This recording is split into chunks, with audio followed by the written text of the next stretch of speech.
Hi, Ali Flores back again with OrlandoVacation.com. So, you're thinking of going on a SeaWorld Orlando vacation solo. Awesome! Join us as we dive into some of the benefits of going to SeaWorld solo and everything you can do to make this the best trip possible.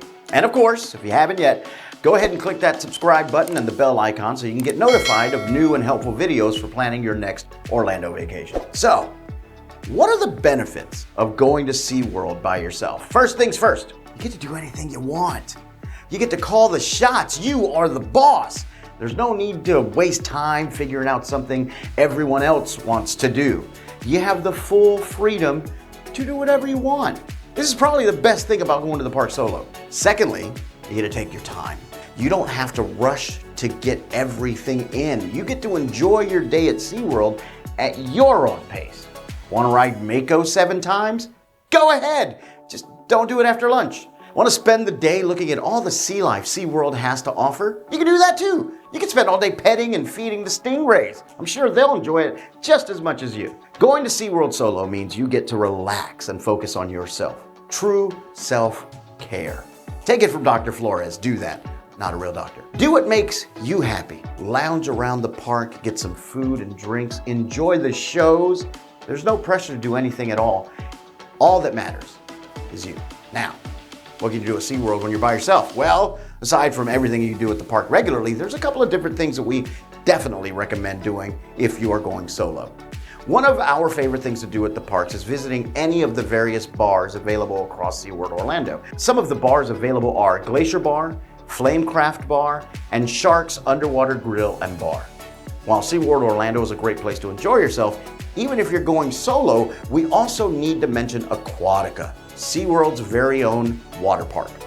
Aquatica is such a great way to relax and unwind. Guests can lay in the complimentary lounge chairs and soak up the sun, or rent their very own private cabana. There's a lazy river and rapids guests can either lounge or zoom through. Of course, you have all the amazing thrill rides Aquatica has to offer, like Reef Plunge, Omaka Raka, Tassie's Twisters, and Riptide Race, to name a few. Some of the water rides do require 2 guests, so be sure to check before you make your way all the way up those stairs. Or make a friend. There you go. Now, here's a little insider tip from me to you. I just went to Aquatica for the very first time. I had a blast. It was so much fun. Took my daughter, we had a blast. Lazy River, we're laughing. It was great. The one thing I do regret not doing was renting a cabana. It is very affordable. I was very shocked, but you gotta do that early. You gotta do that like a week before so that you can secure that. You get water for free, you get your own service person to come over and get you some food. It's awesome. Highly recommend you do that. Now, whether you choose between the 2 parks or end up going to both is up to you, but we believe both would offer a great experience, even while going solo. If this is your first time traveling solo and you're feeling a little bit nervous, that's okay. It's natural. One thing we recommend though, to those that are still adjusting to venturing out solo, is to sign up for one of the many tours at SeaWorld. They have several different tours and encounters that might really help you break out of your shell. Some of the tours you can sign up for are Sharks Up Close Tour, Killer Whale Up Close Tour, Penguins Up Close Tour, Sea Lions Up Close Tour, Dolphin Up Close Tour, and SeaWorld Rescue Tour Up Close Tour. Just wanted to add the Up Close Tour. There were a lot of those. These tours will group you with other guests and is a great way to mingle with others at SeaWorld. The groups are typically on the smaller side, so it won't be overwhelming. Most of these tours are only about 30 minutes to an hour long, so you won't be stuck with them for too long. And don't forget the different animal encounters you can sign up for. They have a penguin, walrus, dolphin, and beluga encounter. Honestly, the best way to spend your day at SeaWorld is doing any of the animal encounters. It's so cool. Also, if you're going to the park solo, make sure you take advantage of the single rider lines. SeaWorld Orlando offers a single rider option for a couple of their rides, which means more rides for you. Now that you have a general idea of what you can do at the park, here are some tips for going solo. First off, don't bring anyone. You're going solo. All right.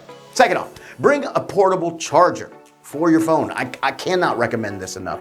While going to SeaWorld in general will drain a lot of your battery life, especially when you're trying to film all the cute penguins and manatees, going by yourself, whole different story. You never realize how much time you spend on your phone until you're at a theme park by yourself.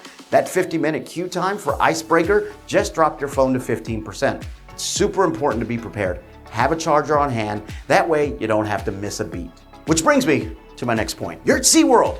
You're gonna wanna share your trip and experiences with everyone. There's just too many cute animals to not do that. Just remember to enjoy yourself. You know, you don't wanna spend the entire trip like this. Look at, you're missing out on so much. It's so limited. Put the phone away just for a little bit. Maybe no socials.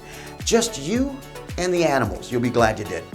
If you're still nervous about going to the park solo, maybe try doing an event or festival. SeaWorld Orlando has awesome events going on throughout the year. There's the Craft Beer Festival, Howl Scream, SeaWorld Spooktacular, Christmas Celebration, and our personal favorite, the Seven Seas Food Festival. Going to SeaWorld during an event helps make it a bit easier when going by yourself.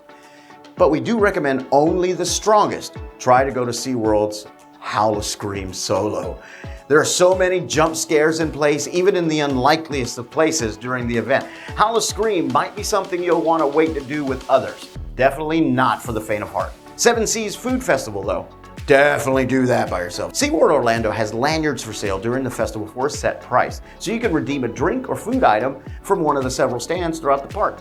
This is a great opportunity to go to the park on your own because there's so many delicious options to try. Lastly, just have fun with it. Enjoy the time you get to spend with yourself by doing anything and everything that you love. You're at SeaWorld Orlando.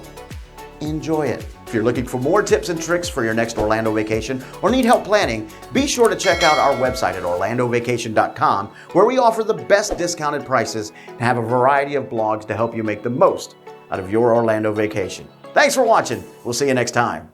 Bye-bye.